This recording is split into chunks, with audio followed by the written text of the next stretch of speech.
ના સ્થળે પહોંચી ચૂક્યા છે। તેમની સાથે તમામ અધિકારીઓ છે અને દર્શન અમારી સાથે ત્યાંથી જોડાઈ ગયા છે। દર્શન, પ્રધાનમંત્રીનું આગમન ત્યાં થઈ ચૂક્યું છે।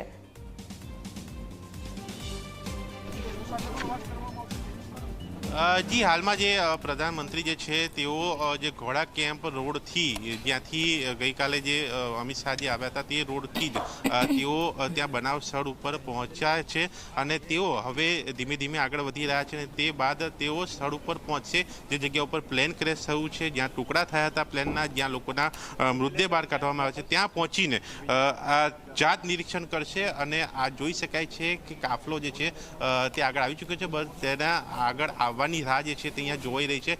તમામ વ્યવસ્થા કરવામાં આવી દીધી છે અને હવે થોડીક ક્ષણોમાં આ કેમેરાના દ્રશ્યોની અંદર પ્રધાનમંત્રી જે છે તે અહીંયા દેખાશે। એટલે કે જે અત્યારે આ સાયરન પણ વાગી રહ્યા છે, સાયરન પણ સંભળાઈ રહ્યા છે, એટલે કે કાફલો અહીંયા પહોંચી ચૂક્યો છે અને હવે તેમની આ મુલાકાત આ મહત્વની, કારણ કે ગંભીર ઘટના અને તે બાદ દર્દીઓ સાથેની મુલાકાત, જ્યાં સંવેદના તેઓ વ્યક્ત કરશે અને તે બાદ જરૂરી સૂચન પણ કરી શકે છે, પરંતુ તેની પહેલાં આ લાઈવ દ્રશ્યો આ બનાવ સ્થળથી કે જ્યાં ચુસ્ત પોલીસ બંદોબસ્ત પોતાની પોઝિશનમાં ગોઠવાઈ ગયા છે અને હવે અહીંયા માત્ર પ્રધાનમંત્રીના દેખાવાની, આવવાની, સ્થળ ઉપર પહોંચી જવાની રાહ જોઈ રહી છે। તેઓ નજીક પહોંચી ચૂક્યા, સ્થળ ઉપર એક્ઝેક્ટ પહોંચીને ત્યાં જાત નિરીક્ષણ જે છે તે પ્રધાનમંત્રી કરશે।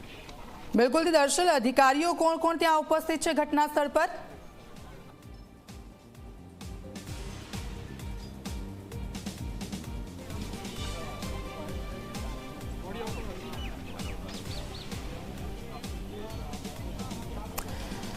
ઘટના સ્થળના દ્રશ્યો મેં આપને બતાવી રહ્યા છે અને આપ જુઓ શું સ્થિતિ છે હાલ।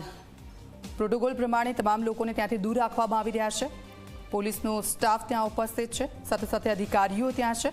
પ્રધાનમંત્રી થોડીક જ વારમાં એ ઘટના સ્થળ પર અને ત્યાંથી જાત નિરીક્ષણ કરવાના છે કે આખરે આ જે સમગ્ર ઘટનાક્રમ છે કઈ રીતે થયો અને ત્યારબાદ શું સ્થિતિ હતી, કારણ કે ગઈકાલની સ્થિતિ ખૂબ જ વિકટ સ્થિતિ હતી, કોઈને જ ખબર નહોતી કે આટલી મોટી દુર્ઘટના થઈ છે અને આ જે દુર્ઘટના થઈ તેણે તમામ લોકોને સ્તબ્ધ કરી દીધા છે। આ એવી ક્ષણ લોકો દુઃખમાં ગરકાવ થઈ ગયા છે અને આ બધાની વચ્ચે પ્રધાનમંત્રી ઘટના સ્થળ પર